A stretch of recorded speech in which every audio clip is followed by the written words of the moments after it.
Before we begin, if you enjoy real crime stories that sound like movies, please like this video, subscribe to the channel, and turn on notifications, because stories like this don't get told often. In the heart of Boston, on a calm night in 1990, one of the most shocking crimes in history quietly unfolded.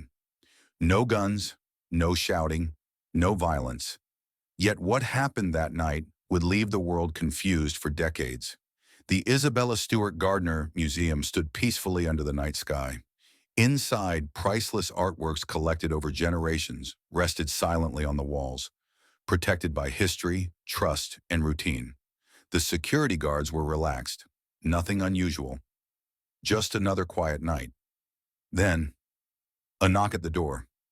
Outside stood two men dressed as police officers. They claimed there had been a disturbance nearby and that they needed to come in. They looked official. They sounded calm, and the guards believed them. The door was opened. That single moment became one of the most expensive mistakes in history. Once inside, the police officers changed completely. They ordered the guards to step away. Within minutes, the guards were handcuffed and locked in a security room. They were not attacked. They were not harmed, but they were completely powerless. For the next 81 minutes, the thieves controlled the museum. Think about that. Over an hour, inside one of the most important museums in the world, with no alarms, no calls, no interruption. The thieves moved calmly through the galleries like people who had studied the place carefully. They ignored some artworks and chose others with precision.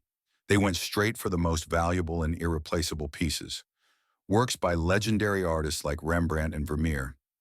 Each painting was carefully removed, and in their place, empty frames, golden frames, still hanging on the walls, completely empty.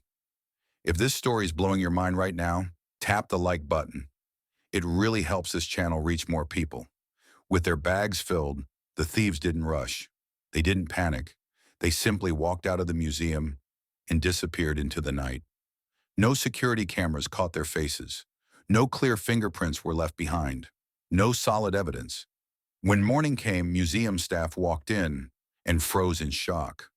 Police arrived. Investigators filled the building. Every room was examined, but there was almost nothing to work with. Newspapers around the world exploded with headlines. This is the biggest art theft in history. The stolen artworks were valued at over $500 million. Years passed. The investigation spread across countries and continents. Suspects were questioned. Rewards were offered. Tips came in. Still, nothing. No arrests, no paintings. And here's the most haunting part.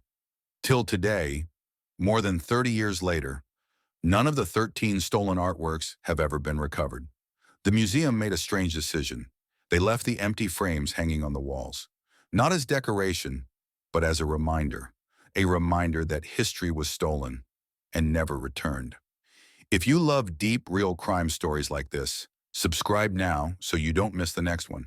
And tell me in the comments, do you think the thieves are still alive? And do you believe the art will ever be found?